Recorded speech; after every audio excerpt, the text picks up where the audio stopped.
Kolila terakhir jam 5 sore. Ya Mas, kosong. Kosong piye? Ngadeg kabeh ngene kok. Aduh. Sopo iki? Nuwun sewu, Pak.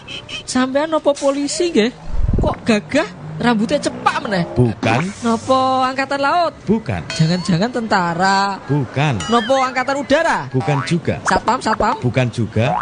Ada apa ya, Mas? Sikile sampean ngidak sikil kula. Aduh, jen ngawur tenan kok.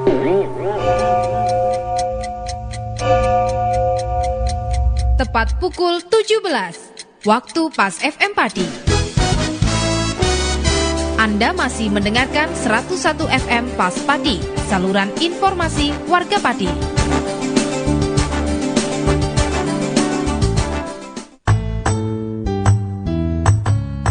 Saluran informasi warga Pati. Disiarkan dari Graha Adi Suara, Jalan Raya Pati Kudus, kilometer 3. Inilah 101 FM.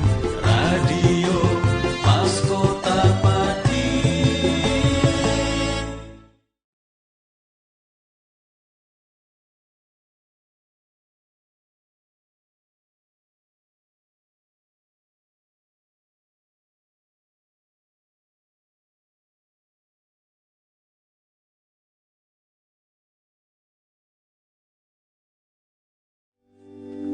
Assalamualaikum warahmatullahi wabarakatuh.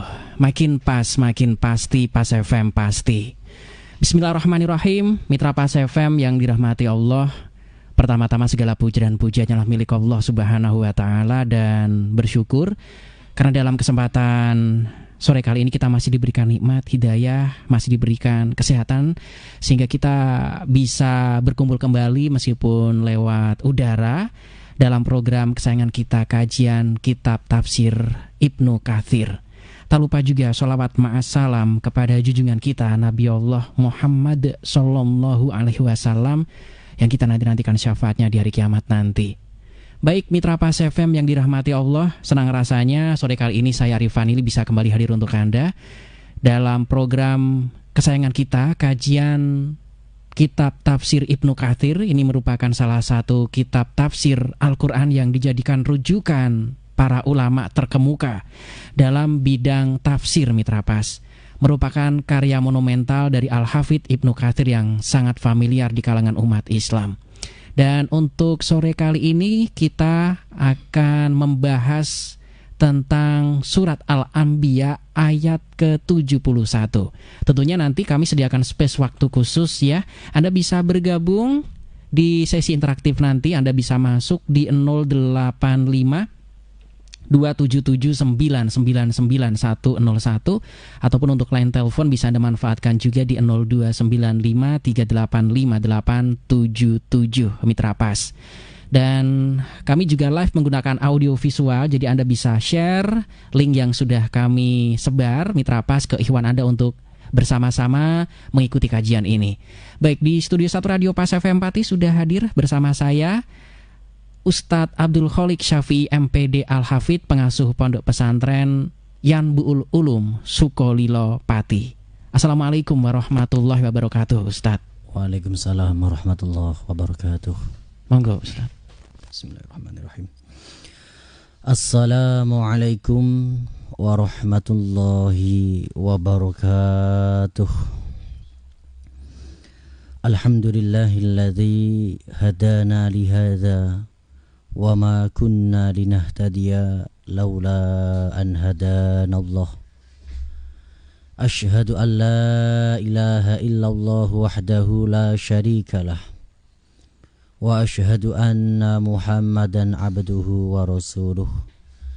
Allahumma fasalli wa sallim wa barik ala sayyidina wa maulana Muhammadin wa ala alihi wa ashabihi wa man sara bihadihi ila yaumiddin, amma ba'd.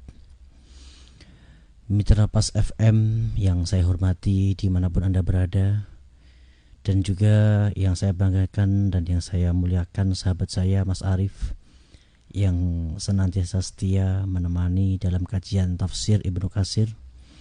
Semoga apa yang telah kita perjuangkan dalam rangka li'ila'i kalimatillah Allah meridhoi semua perjuangan kita dan menjadikannya sebagai salah satu amal solih sebagai pembela kita kelak di yaumun la yanfa'u malun wala banun.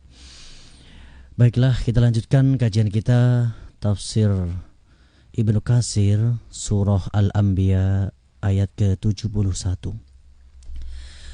A'udzu billahi minasy syaithanir rajim. Bismillahirrahmanirrahim. Wa najjaynahu wa lutan ilal ardil lati barakna fiha lil alamin.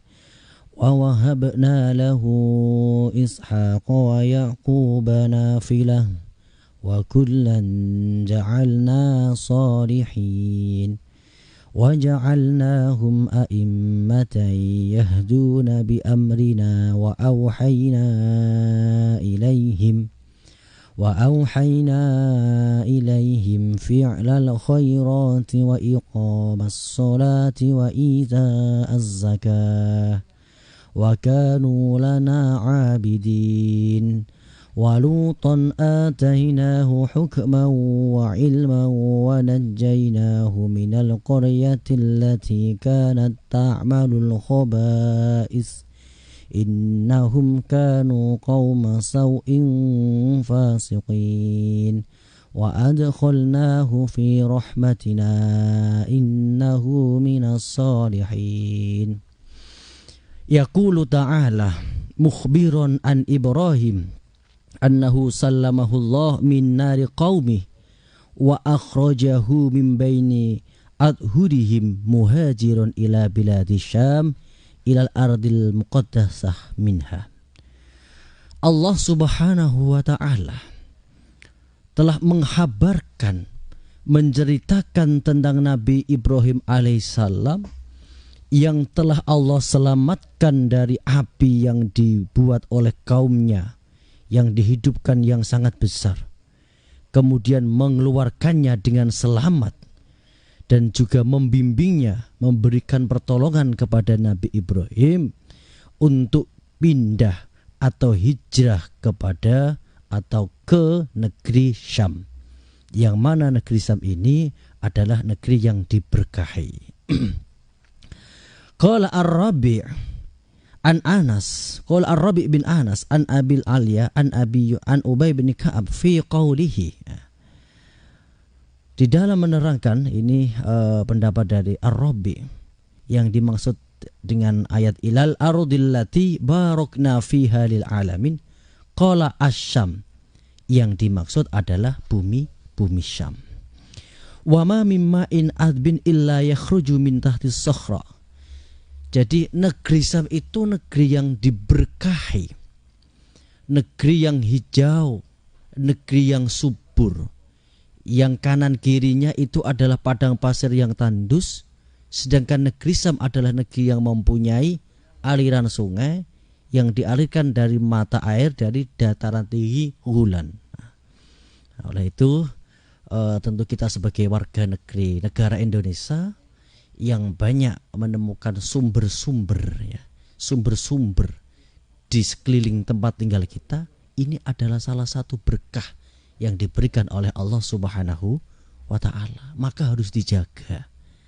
Nah, ini salah satu berkah dari Allah, adanya air tawar, sumber air tawar yang keluar min tahti sokhra, dari sela-sela bebatuan. Sebenarnya ini juga bisa dikorelasikan ya dengan tempat tinggal saya di Sukolilo. Di sana di mana bebatuan-bebatuan yang di sela-selanya banyak mengeluarkan sumber-sumber mata air. Maka mari kita jaga kelestariannya. Wa qala Abul Aliyah wa qala Qatadah. Abu Aliyah dan Qatadah juga mengatakan, kana bi ardil Iraq fa anjahu Allah ila Syam. Nabi Ibrahim bertempat tinggal di negara Irak, ya, Babilonia, atau juga reruntuhan Mesopotamia juga di bekas-bekas itu di dekat sungai Tigris dan Eufrat. Kemudian Allah menyelamatkannya untuk pindah di negeri Syam. iqaru daril hijrati. Jadi Sam ini adalah pusatnya negeri yang digunakan untuk hijrah. Wa kana yuqal ya ardul mahsyar. Sam juga dikatakan, para ulama juga mengatakan bahwa kelak yaumul mahsyar itu tempatnya juga di Sam. Wa biha yunzalu Isa bin Maryam alaihi salam. Dan juga kelak di akhir zaman Nabi Isa juga akan diturunkan di bumi Sam. Wa biha yuhlaku al-masihud dajjal. Dan juga di negeri Sam pula al-masihud dajjal, ya, fitnah yang paling besar, Dajjal, itu akan dibunuh, akan dirusak oleh atau dibunuh oleh Nabi Isa dan Imam Mahdi. Wa qala Ka'ab al-Akhbar fi qawli, ini Ka'ab al-Akhbar juga masih membicarakan, memberikan penjelasan tentang ilal ardillati barakna fiha lil alamin. Ilah Haron. Ini maksudnya Haron. Haron itu juga sekarang sudah masuk di dalam wilayah Israel kalau sekarang. Dulu itu juga Palestina. Jadi memang kawasan Sam ini kawasan yang terintegrasi ini, ya. Mulai dari Damaskus, Suriah, terus di yang paling atas itu dataran tinggi Golan, terus juga ada wilayah Palestina yang sekarang dikuasai oleh negara Israel. Maka siapa yang dapat menguasai dataran tinggi Golan, maka dia dapat mudah untuk menguasai Palestina atau menguasai wilayah Sam. Dan ini yang dilakukan oleh orang-orang Israel. Jadi dikuasai dulu sumber kehidupan, sumber mata airnya. Nah, ini juga pelajaran penting bagi kita bahwa sumber daya alam yang sangat melimpah, sumber-sumber yang ada di sekitar kita, tentu kita harus melestarikannya.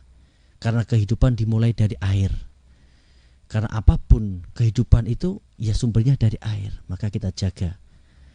Jangan sampai kita sia-siakan, apalagi kita rusak, sehingga alam kita ini akan menjadi rusak dan sumber-sumber mata air akan hilang.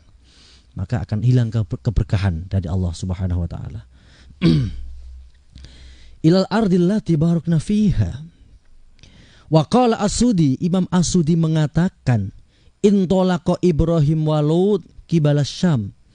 Nabi Ibrahim dan Lut berjalan menuju arah Syam. Falaqiya Ibrahim Sarah. Kemudian dalam perjalanan itu Nabi Ibrahim menemukan cintanya, yaitu yang dikenal dengan Dewi Sarah atau Ibu Sarah. Wahia ibnatu Malaki Haron. Ada yang mengatakan bahwa Ibu Sarah ini adalah putri dari penguasa dari Haron, negeri Haron. Wa qad ta'anat ala qaumiha fi dinihim fatazawwajaha ala ayyafirra biha. Yang mana orang-orang Haron ini juga umat yang pagan, penyembah berhala.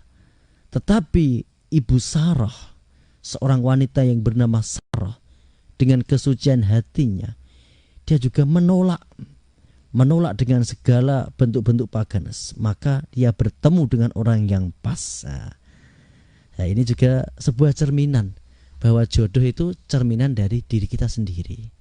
Kalau kita ingin mencari jodoh yang baik, maka mari kita berbuat baik, kita menjadi orang yang baik. Karena dengan menjadi orang yang baik, insya Allah kita akan dipertemukan dengan orang-orang baik. Sebagaimana burung itu akan terbang menyesuaikan dengan jenisnya masing-masing. Perkutut dengan perkutut, merpati dengan merpati. Tidak mungkin mereka itu ke lain yang bukan jenisnya. Ini Nabi Ibrahim mempunyai rush, mempunyai hidayah, penolakan di dalam kaumnya di Babilonia. Kemudian ternyata seorang perempuan yang bernama Sarah juga mempunyai pikiran yang sama. Maka di kemudian hari Allah menemukannya dan menjadi berjodoh, jodoh dunia dan akhirat. Alhamdulillah. Rawahu Ibnu Jarir wa huwa gharib. Ibnu Jarir juga mengatakan ini ada hadis yang gharib tentang asal usulnya Sarah. Wal masyhur, pendapat yang lebih masyhur, yang utama, annaha ibnatu ammih. Pendapat yang masyhur mengatakan bahwa Sarah itu adalah putri dari pamannya Ibrahim itu sendiri. wa annahu kharaja biha muhajiran min biladih, bahwa Sarah ini ia keluar bersama-sama Ibrahim dari negeri Babilonia. Wa qawluhu wa wahabna lahu ishaqa yaquba nafilah qala Atha wa Mujahid utiyatan wa qala Ibnu Abbas wa Qatadah wal Hakim bin Uyainah anna filah walada al-walid, yakni anna Yaqub walada Ishaq kama qala fabasyarnaha bi Ishaq wa min wara'i Ishaq Yaqub. Maksudnya yang di kemudian hari ketika bibit unggul ditanam di tanah yang subur, Nabi Ibrahim dengan performanya yang ideal, dengan tauhidnya yang hanif, kemudian oleh Allah dipertemukan dengan seorang perempuan yang bernama Sarah. Mereka berjodoh, kemudian Allah memberikan berkah dengan pernikahan mereka berdua dengan memberikannya seorang putra yang diberi nama Ishak. Meskipun lewat perjuangan yang luar biasa. Kita tahu Ibu Sarah itu termasuk kategori wanita yang mandul, bahkan sampai tua itu belum mempunyai putra. Tapi innama amruhu idza arada syai'an ayyakula lahu kun fayakun. Apapun bagi Allah itu tidak ada yang mukhal, semuanya mungkin. Kemudian Allah memberikan berita gembira bahwa Sarah akan mengandung seorang anak laki-laki. Kemudian beliau tertawa. Maka ketika mempunyai putra, diberilah nama dengan sebutan Ishak. Yang mana Ishak nanti juga akan mempunyai seorang putra yang juga menjadi bapak dari para nabi yang bernama Yakub atau Jakub. Nafilah. Wa kullan ja'alna salihin ay al-jami' ahli khair wa salah. Yang mana kedua-duanya, yaitu Nabi Ishak dan Nabi Yakub, adalah anak-anak yang baik, anak-anak yang ahlul khair, yang baik budi pekertinya, juga yang sangat nurut dengan kedua orang tuanya. Waja'alnahum a'immah, waja'alna lan wis ndadekaken sapa kita hum ing ahlu Yakub a'immatan ing pira-pira pemimpin, ayyak tadi bihim yahduna bi amrina. Di kemudian hari dari Ishak yang kemudian mempunyai putra seorang Yakub, dan Yakub nanti mempunyai putra yang berjumlah 12, yang dari ke-12 putra Yakub ini akan menjadi nabi-nabi yang terkenal, menjadi para tokoh-tokoh yang hebat, bahkan yang sampai sekarang masih dikeramatkan oleh orang-orang Israel, yaitu tentang King of Solomon atau Raja Sulaiman, yang di dalam mitologi mereka menggali kawasan yang ada di bawah Masjidil Aqsa karena untuk mengembalikan kejayaan di masa Raja Sulaiman. Nah, ini semua adalah putra-putra dari Nabi Yakub alaihis salam. Nah, ini juga termasuk ini dari runtutannya. Sejarahnya adalah dari orang-orang baik yang bernama Ibrahim, kemudian dipertemukan dengan orang baik pula yang bernama Sarah. Ibarat bibit yang unggul ditanam di tanah yang subur. Yahduna bi amrina, yang mana anak-anak keturunan dari Yakub ini akan yad'una ilallahi biidni. Mereka mengajak kepada Allah dengan izin Allah. Mereka menjadi para nabi, para rasul, dan banyak pula yang menjadi para raja-raja. Di antaranya Nabi Daud, ini adalah raja di Bani Israel. Juga Nabi Sulaiman. Juga banyak nabi-nabi lain yang dilahirkan dari putra Yakub, yaitu di antaranya ada Nabi Musa alaihis salam dan juga Nabi Isa alaihis salam. Nabi Musa, Nabi Yusuf dan Nabi Musa. Jadi kalau Nabi Yusuf itu orang yang mengajak Bani Israel untuk bermigrasi, pindah dari Palestina menuju ke Mesir, karena pada waktu itu sedang ada bencana krisis atau kelaparan. Kemudian di kemudian hari, di kemudian tahun berikutnya, Nabi Musa yang mengajak orang-orang Bani Israel untuk kembali lagi ke tanah yang dijanjikan, yaitu di bumi Palestina. Dan yang diceritakan di Al-Quran justru malah orang-orang Israel, orang-orang Yahudi ini menolak. Mereka tidak mengikuti perintah dari Nabi Musa alaihissalam. Nah, ini adalah salah satu sifat dari mereka. Wa kanu lana abidin ay fa'ilina lima ya'muruna nasabih. Keturunan Yakub menjadi orang-orang yang baik. Mereka melaksanakan apa yang diperintahkan Allah kepada mereka dan kepada manusia. Fa'amana lahu Lut wa qala inni muhajirun ila rabbi. Dalam ayat lain, wa najjaynahu minal qaryatil lati kanat ta'malul khaba'is innahum kanu qauma sau'in fasiqin. Setelah menceritakan tentang Nabi Ibrahim, Nabi Ishak, kemudian Nabi Yakub, kemudian ayat berikutnya menceritakan tentang sosok yang bernama Nabi Lut. Yang diceritakan Nabi Lut ini adalah putra Harun bin Azar, berarti keponakannya Nabi Ibrahim, yang mana dia ini juga beriman kepada Nabi Ibrahim dan mengikuti untuk hijrah ke negeri Sam. Berarti ada 3 orang, yaitu Nabi Ibrahim dan Sarah, dan juga keponakannya yang bernama Lut, yang di kemudian hari Allah menjadikannya sebagai seorang nabi.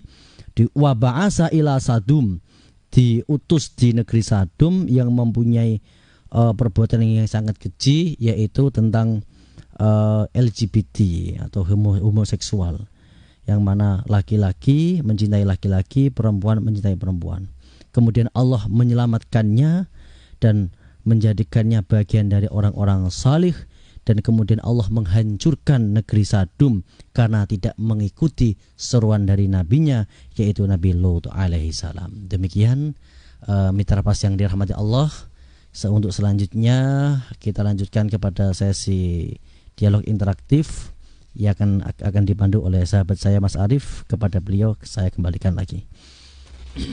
Baik, mitra pas untuk Anda yang ingin bergabung, kita sediakan space waktu sekarang ya. Anda bisa masuk melalui SMS ataupun juga WhatsApp. Lewat WhatsApp lebih mudah mitra pas, karena selain Anda bisa kirim teks ya, tulisan, Anda juga bisa kirim voice note Anda di 085277999101.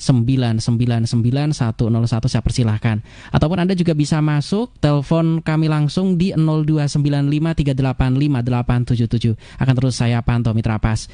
Baik Ustadz, kita coba untuk bacakan satu persatu WhatsApp yang sudah bergabung bersama kita ataupun SMS. Saya akan pantau. Assalamualaikum warahmatullahi wabarakatuh Ustadz. Waalaikumsalam warahmatullahi wabarakatuh. Kali ini yang sudah bergabung dari Mas Susilo menanyakan, Ustadz, banyak yang mengolah tanah dengan dasar manusia adalah khalifah fil ard yang berhak memanage, mengatur bumi. Ada yang berkebun seperti yang biasa kita jumpai di Indonesia, sawah, kebun, dan lain sebagainya. Juga ada yang menambang seperti kilang minyak, dan ini juga ramai diperebutkan seperti yang terjadi di Arab. Kemudian juga yang ramai di stop minyak gasnya oleh Rusia gara-gara perang dan semuanya kalang kabut dan sebagainya. Nah, bagaimanakah caranya menjaga bumi sesuai dengan Al-Quran sehingga kita tidak merusaknya? Karena memang ini juga jadi perebutan karena kekayaan negara ini. Mohon pencerahannya Ustadz, monggo, dari Pak Mas Susilo atau Pak Susilo. Oke, terima kasih. Sebelum saya menjawab itu ada beberapa latar belakang. Jadi latar belakang yang akan saya sampaikan bahwa bumi ini secara sunnatullah, diakui atau tidak, diterima atau tidak, berjalan menuju kepada kerusakan. Sebagaimana dalam sebuah hadis ketika malaikat Jibril menanyakan kepada Nabi, ceritakan kepada saya tentang tanda-tanda kiamat. Maka Nabi Muhammad menjawab, adalah orang-orang Arab Bedui yang mereka bajunya compang-camping, sandal saja tidak memakai, kerjaannya hanya mengembalakan kambing. Tiba-tiba di kemudian hari dia berlomba-lomba untuk membuat gedung-gedung yang tertinggi. Lah ini sudah terjawab sudah. Artinya apa? Mau tidak mau bumi ini berjalan menuju kerusakan. Jadi apalagi kita di dalam era yang modern seperti ini, di dalam mobilisasi kita yang tinggi, kita memerlukan berbagai macam kendaraan. Yang berbagai kendaraan ini tentu tidak bisa dipungkiri sangat ketergantungan dengan minyak-minyak fosil. Jika ini diteruskan ya memang begitu. Jadi sebagaimana dalam analog ini ya, dalam suatu saat Nabi itu memerintahkan untuk menikah perempuan yang nasabnya baik ya, cantik, bahkan juga wajahnya cantik, dan juga kalau bisa juga yang kaya. Tapi dalam satu kesempatan juga Nabi mengatakan tidak usah memperhatikan latar belakang, yang penting wanitanya baik. Artinya apa? Memang di dalam konteks seperti ini kita tidak bisa menyalahkan sana situ atau yang lainnya. Jadi mau tidak mau bumi ini tetap berjalan kepada arah kerusakan. Lah, yang menjadi permasalahan, lalu bagaimana kita mengelolanya agar sesuai dengan apa yang disyariatkan oleh Rasulullah dan juga yang menjadi amanah dari Allah, sebagaimana wa id qala rabbuka lil malaikati inni ja'ilun fil ardi khalifah.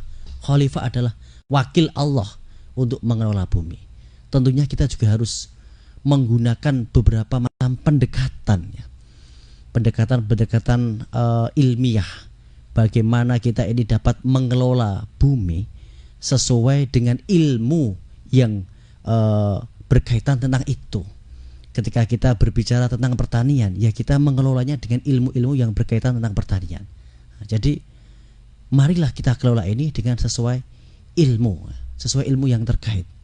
Jadi apapun jika dilakukan sesuai SOP-nya, insya Allah akan lebih baik, meskipun tidak ada hal yang sempurna, meskipun setiap kebijakan, regulasi apapun, keputusan baik dari pejabat maupun rakyat pasti ada sisi positif dan negatifnya. Minimal ketika kita telah mengelola bumi dengan sesuai ilmu yang berkaitan dengan ilmu bumi, ilmu pertanian dan lain sebagainya, insya Allah sesuai itulah yang Allah inginkan. Karena Allah ini menginginkan manusia itu agar profesional dan juga melakukan apapun dengan ilmu. Jangan sampai melakukan apapun tanpa ilmu. Demikian.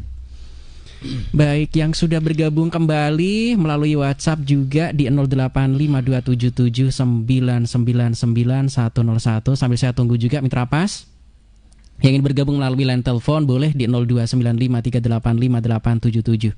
Assalamualaikum warahmatullahi wabarakatuh, Ustaz. Waalaikumsalam warahmatullahi wabarakatuh. Dari Mas Rijal di Jepara ingin menanyakan terkait sebagian orang yang menafsirkan ayat dengan akal pikirannya sendiri, akan tetapi dalam penafsirannya sangat salah.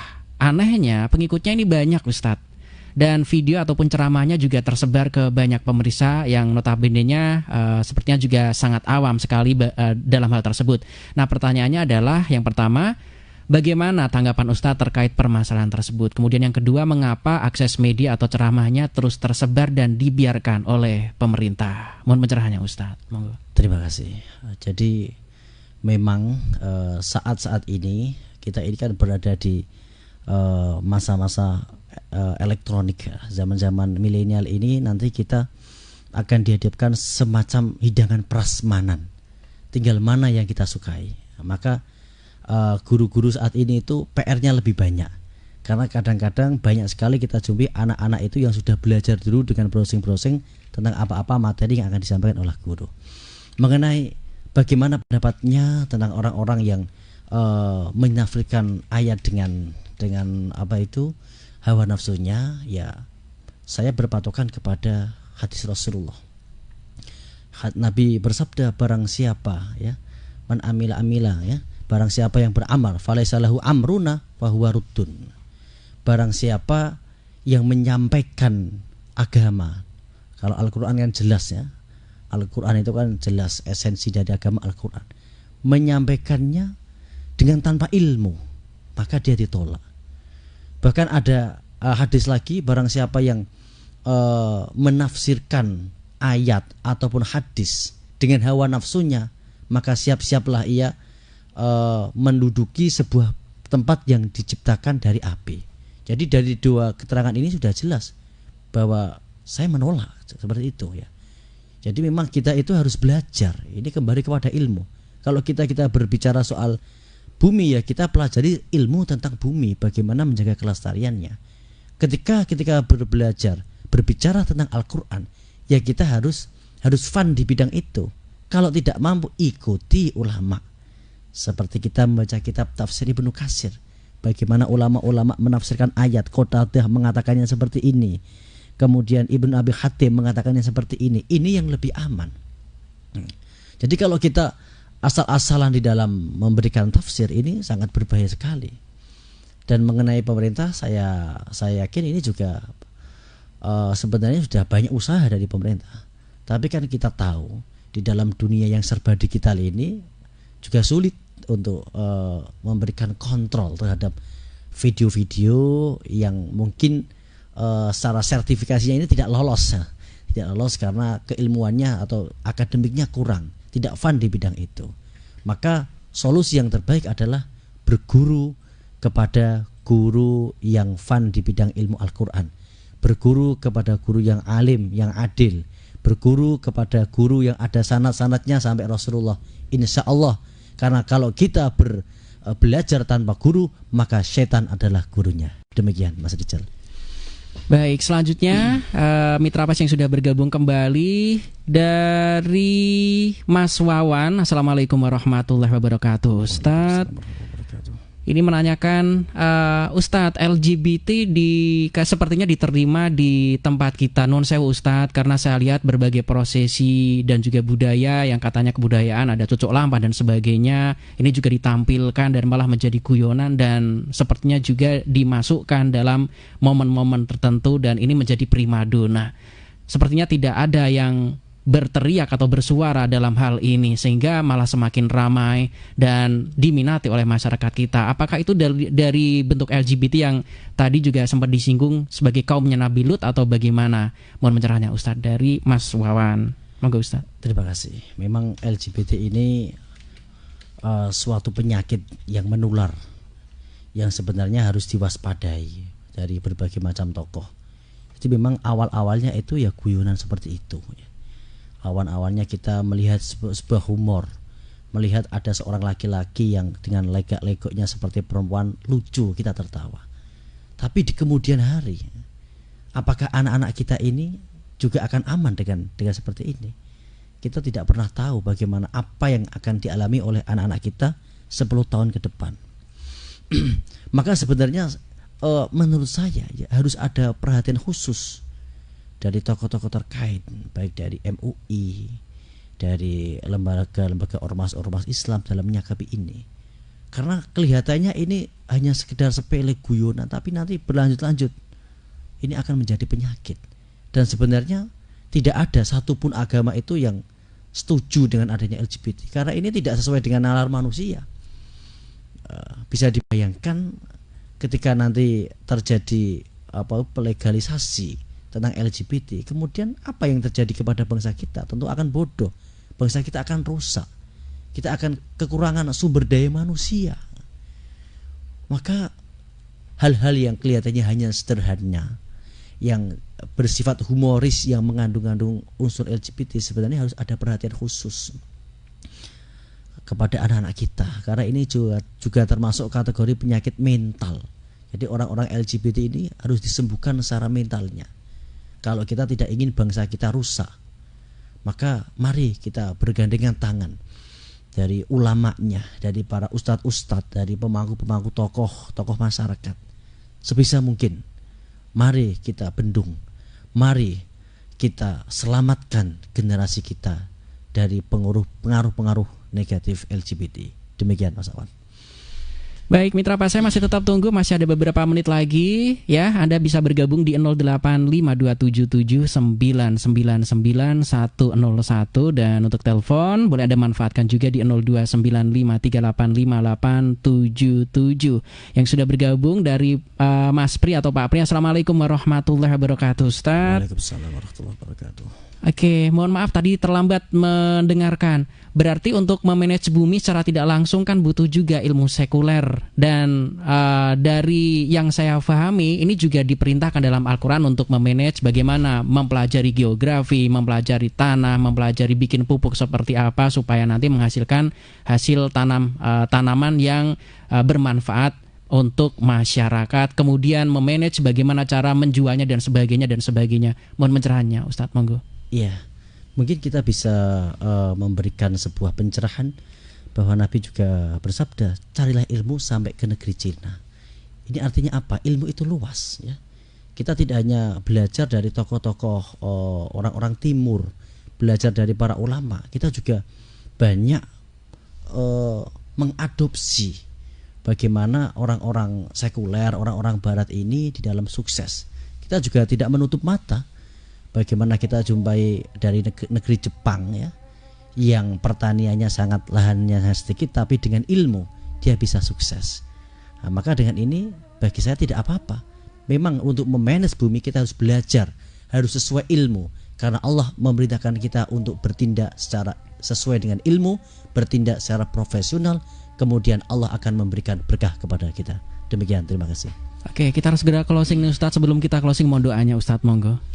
Bismillahirrahmanirrahim. Allahumma salli ala sayyidina Muhammad wa ala ali sayyidina Muhammad.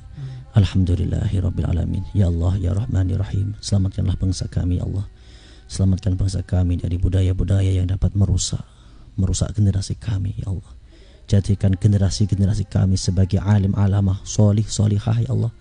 Jadikanlah bangsa kami, negeri kami, bangsa Indonesia yang kami cintai ini sebagai baldatun thayyibatun wa rabbun ghafur. Al-Fatihah. Demikian dari saya, kurang dan lebihnya mohon maaf. Akhirul kalam wal afu minkum. Wassalamualaikum warahmatullahi wabarakatuh. Waalaikumsalam warahmatullahi wabarakatuh. Mitra Pas, nantikan kembali kajian kitab tafsir Ibnu Katsir. Insya Allah hadir setiap hari Rabu dari pukul 17.00 hingga maghrib tiba. Saya Arifan Ili beserta kerabat kerja Radio Pas FM Pati pamit undur diri. Mohon maaf apabila ada hal yang kurang berkenan, karena kesempurnaan mutlak hanyalah milik Allah Subhanahu wa Ta'ala. Segala kesalahan datangnya dari kami sebagai makhluk yang memang diciptakan serba kurang. Informasi Pas FM pasti. Wassalamualaikum warahmatullahi wabarakatuh.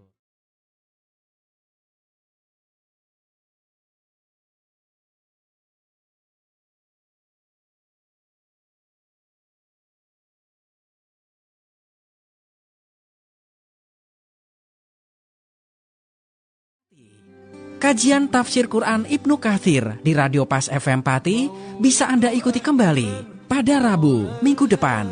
Anda juga bisa mengikuti kajian rutin malam Jumat tafsir Ibnu Katsir ba'da maghrib, diawali sholat berjamaah di Masjid Al-Istiqomah, Jalan Sunan Prawoto, Sukolilo. Dan setiap selapanan malam Jumat Wage jam 7 malam